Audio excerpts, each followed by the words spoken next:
मैं Mahkash Haider Minerva group of institution में आज आपको एमपीएच प्रोग्राम के बारे में बताऊंगी। एमपीएच प्रोग्राम एक मास्टर्स प्रोग्राम है पब्लिक हेल्थ डिपार्टमेंट का। ये 2 इयर्स का प्रोग्राम है जो 4 सेमेस्टर में होता है ये प्रोग्राम। इसमें मेनली कंसर्न होता है कि मेडिकल हेल्थ के बारे में, कि पब्लिक हेल्थ के बारे में, कि पब्लिक हेल्थ को हमें कैसे इम्प्रूव करना है। हमें इसमें पढ़ना होता है कि क्या क्या हम health care planning, health care policies हम कौन कौन सी इम्प्लीमेंट कर सकते हैं पब्लिक हेल्थ के रिलेटेड में। तो इसमें जो सब्जेक्ट कवर होते हैं वो है एपिडेमियोलॉजी, जिसमें हम पढ़ते हैं कि डिजीज का पैटर्न क्या है, कैसे डिजीज का कॉज है और क्या क्या डिजीज ट्रीटमेंट या प्रिवेंशन होता है। फिर इसमें हम सेकेंड टॉपिक जो कवर करते हैं वो होता है बायोस्टैटिस्टिक्स, जिसमें हम डेटा को कलेक्ट करते हैं, एनालाइज करते हैं और फिर हम डिजाइन करते हैं कि किस तरह से डिजीज को प्रिवेंशन करने हैं और कंट्रोल करना है।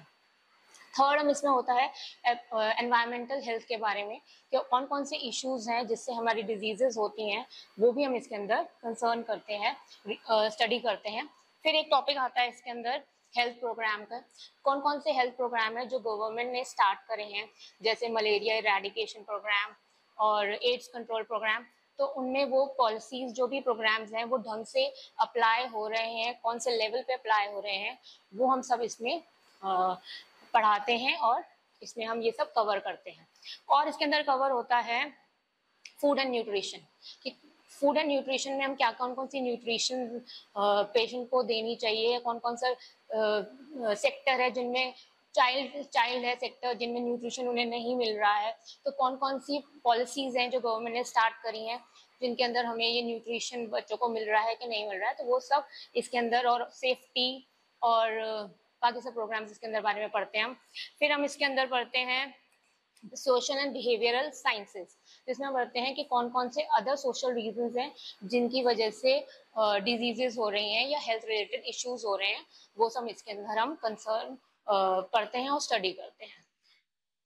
फिर हम इसके बारे में आगे बात करेंगे कि इसका स्कोप क्या होता है, कि कहाँ कहाँ इसकी अपॉर्चुनिटीज है, करियर में क्या क्या अपॉर्चुनिटीज है। तो ये बहुत वाइड रेंज में इसकी अपॉर्चुनिटीज हमें करियर में मिलती हैं इसकी। सबसे पहले इसको करने के लिए आपको पास साइंस नेसेसरी है, इसको साइंस जरूरी होनी चाहिए। और आजकल ज्यादातर जो एमबीबीएस हैं, बीडीएस हैं और बीएएमएस वाले, वो भी ये आफ्टर अपना एमबीबीएस वगैरह करने के बाद भी ये कर रहे हैं, क्योंकि इसके करने के बाद आपको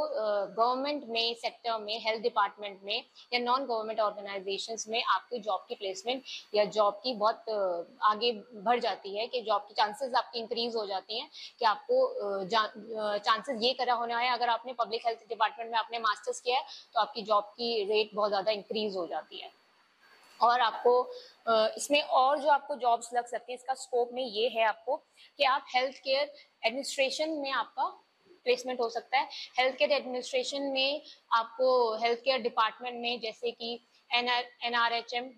रूरल हेल्थ मिशन में, NUHM अर्बन हेल्थ मिशन में, नेशनल अर्बन हेल्थ मिशन में, और बाकी गवर्नमेंट के कितने भी सेक्टर्स हैं तो वहाँ पे आपकी ये जॉब लग सकती है। उसमें मेनली वर्क ये होता है कि जो जो गवर्नमेंट की पॉलिसीज चल रही हैं तो उसमें आपको जाके ये देखना है कि वो पॉलिसीज ढंग से अप्लाई हो रही हैं या नहीं हो रही हैं, या फिर जो भी गवर्नमेंट ने एड दी है वो हर एक लेवल पे पहुंच रही है या नहीं पहुंच रही है। जिस तरीके से गवर्नमेंट ने मैटरनल मोर्टेलिटी रेट को रिड्यूस करने के लिए बहुत सारी मैटरनल केयर की फैसिलिटीज को इंक्रीज किया गया है,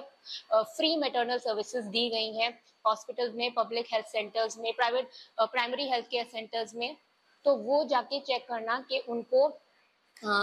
जो आशा वर्कर्स है, आंगनवाड़ी वर्कर्स है, उनका मेन वर्क यही होता है कि वो जाती हैं और जाके चेक करती हैं कि उनको सारी टैबलेट्स वगैरह ढंग से मिल रही हैं और उनका मैटरनल हेल्थ चेकअप ढंग से हो रहा है, और डिलीवरी के बाद भी अगर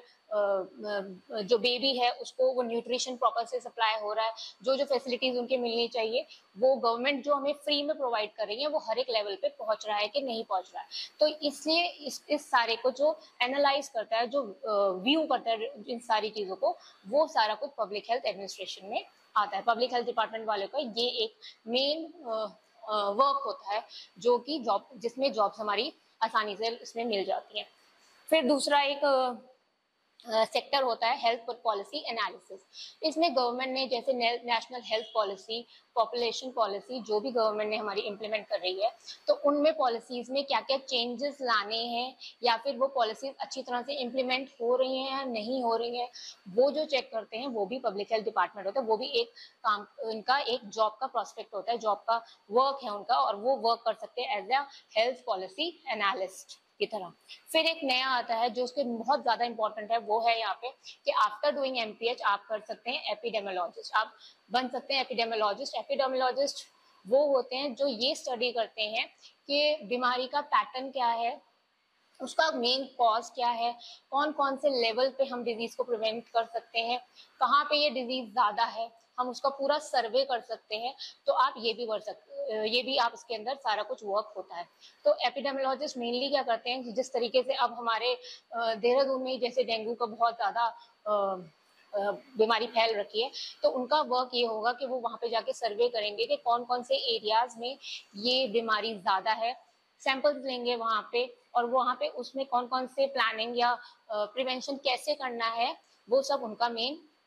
वो वर्क होता है एपिडेमियोलॉजिस्ट का। फिर एक होता है इसके अंदर स्कोप इसका कि उसके बाद आप बन सकते हैं हेल्थ एजुकेटर्स। तो मेनली एमपीएच में एक और सब्जेक्ट पढ़ते हैं जो होता है हेल्थ एजुकेशन, मतलब कि हेल्थ के बारे में बताना, अवेयरनेस देनी है कि क्या क्या चीजें हमारी हेल्थ है, मतलब हेल्दी लाइफस्टाइल होना चाहिए, पॉपुलेशन कैसे कंट्रोल करनी है, क्या क्या हमारी फैमिली प्लानिंग के मेथड्स होते हैं, गवर्नमेंट ने क्या क्या हमारे स्कीम्स वगैरह बनाई हैं, तो उनके बारे में एजुकेट करना, that is included in health education. तो ये सब जो काम करेंगे वो मास्टर्स जो प्रोफेशनल्स होते हैं, पब्लिक हेल्थ प्रोफेशनल्स होते हैं, वो इन सब का ये वर्क करते हैं। फिर इसके अंदर आएगा रिसर्च रोल। अगर आपको और किसी चीज में करना है, आपको आगे आप रिसर्च एज अ रिसर्चर भी आप वर्क कर सकते हैं कि आप किसी भी चीज में, और आपको कि हेल्थ रिलेटेड इश्यूज क्या हो रहे हैं और क्या क्या इसके अंदर और रिसर्च की जरूरत है, कैसी कौन सी एक मेडिसिन हैं या कौन से ऐसे प्रिवेंशन हैं जिनकी वजह से हम कोई डिजीज को रोक सकते हैं और उसकी चांसेस को उसमें कम कर सकते हैं, that is also included in health researchers. फिर हम आता है एनवायरमेंटल हेल्थ, ये भी हम पढ़ाते हैं इसके अंदर एनवायरमेंटल हेल्थ, एनवायरमेंट के बारे में कि कौन कौन से रिलेटेड इश्यूज होते हैं जिनकी वजह से एनवायरमेंटल रिलेटेड प्रॉब्लम्स होती हैं हेल्थ के प्रॉब्लम में। तो इसके अंदर ये पढ़ना कि आपका quality of air, quality of water, ये सब इसके अंदर कवर करते हैं, जो भी एनवायरमेंटलिस्टिक या एनवायरमेंटल हेल्थ के बारे में जो पढ़ रहे हैं वो इसके अंदर ये करेंगे। तो और इसमें ये जॉब करने के बाद आपको इंटरनेशनल लेवल, ग्लोबल लेवल में भी आपके बहुत सारे चांसेस हैं आपको जॉब प्लेसमेंट की, क्योंकि वर्ल्ड हेल्थ ऑर्गेनाइजेशन और बहुत सारी और ऑर्गेनाइजेशंस हैं जो कि इनको पब्लिक हेल्थ प्रोफेशनल्स को हायर करती हैं, उनको प्लेसमेंट देती हैं। क्योंकि आज जब से कोविड के बाद से यही हुआ है कि उसको लेवल मैनेज करना हर एक लेवल पे बहुत बहुत डिफिकल्ट हो गया था, तो जिसकी वजह से बहुत सारे एपिडेमियोलॉजिस्ट को हायर किया गया कि जो कि सर्वे करते हैं कि कौन सी डिजीज कहाँ पे हो रही है, या फिर सारे के सारे जो भी गवर्नमेंट एड दे रही है, जो गवर्नमेंट फैसिलिटीज प्रोवाइड कर रही है, नॉन गवर्नमेंटल में भी और गवर्नमेंटल में भी, तो वो हर एक रूट लेवल पे पहुंच रहे हैं कि नहीं पहुंच रहे हैं, वो सब जो मॉनिटर करते हैं, सर्वे करते हैं, सर्विलेंस करते हैं, तो वो सब इनमें वर्क कर सकते हैं। इसके बाद आप इतने सारे अपॉर्चुनिटीज हो क्या था, आप एक जगह और वर्क कर सकते हैं, वो है मैटरनल और चाइल्ड हेल्थ। मैटरनल और चाइल्ड हेल्थ से रिलेटेड जो भी आपकी स्पेशलाइजेशन आप इसमें कर सकते हैं, उसमें आपका क्या है कि हमारे गवर्नमेंट में मैटरनल मोर्टेलिटी इंडिकेटर्स होते हैं, ये मैटरनल मोर्टेलिटी रेट, हमारा डेथ कितनी हो जाती है प्रेगनेंसी डिलीवरी के टाइम पे, तो वो जो रेट को कैलकुलेट करते हैं वो होता है MMR। और उसी तरह हम इन्फेंट गिव के कितने बच्चे पैदा होने के बाद जिनकी डेथ हो रही है, तो that is your infant mortality rate. तो ये रेट हमारे इंडिया में ज्यादा है, और इसको रेट को कंट्रोल करने के लिए जो भी लोग इसके बारे में जो रिसर्च करेंगे, जो पढ़ेंगे, वो स्पेशलाइजेशन हो जाती है मैटरनल और चाइल्ड हेल्थ के बारे में। तो वो ये चेक करते हैं कि क्या क्या हमारी फैसिलिटीज हैं जो हमें मैटरनल को देनी चाहिए डिलीवरी के टाइम पे या फिर उसके पूरे 9 मंथ्स की पीरियड में, कौन सी फैसिलिटीज देनी चाहिए, उनकी न्यूट्रिशन अच्छा होना चाहिए, उनकी मेंटल स्थिति उनकी जो होनी चाहिए वो अच्छी होनी चाहिए। उसके बाद जब डिलीवरी हो गई है उसके बाद भी उनका जो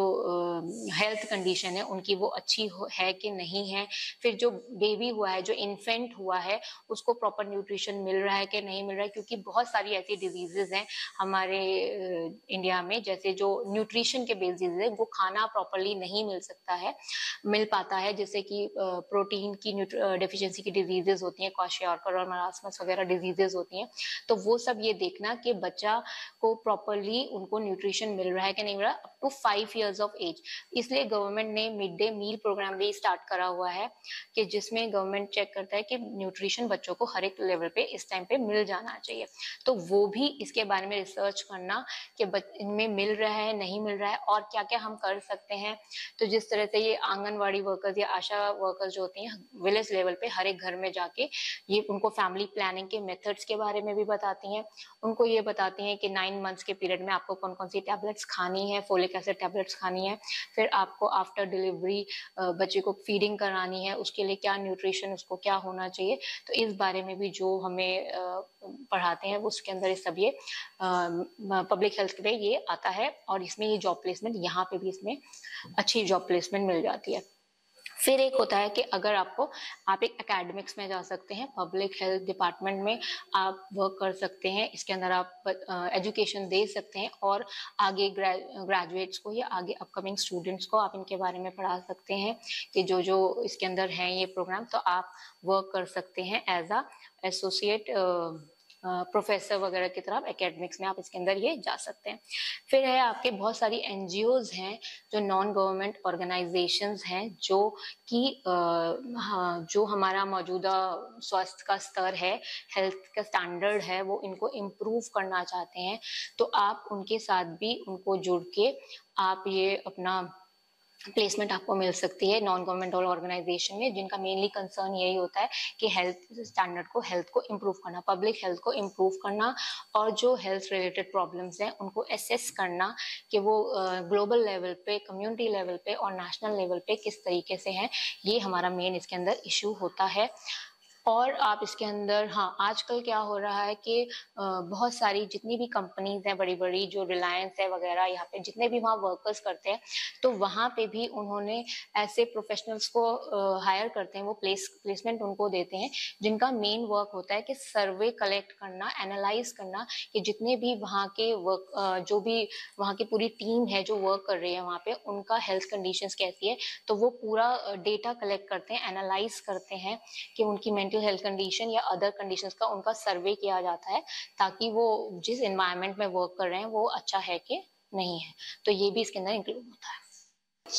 आखिर में यही है कि एमपीएच जो है, मास्टर्स इन पब्लिक हेल्थ, ये बीडीएस वालों के लिए, एमबीबीएस वालों के, ये जो भी सब साइंस स्ट्रीम्स हैं उनके लिए बहुत बढ़िया करियर ऑप्शन है, जिनमें उनको गवर्नमेंट जॉब में प्लेसमेंट की संभावनाएं बहुत ज्यादा बढ़ सकती हैं और मिल सकती हैं उन्हें। धन्यवाद।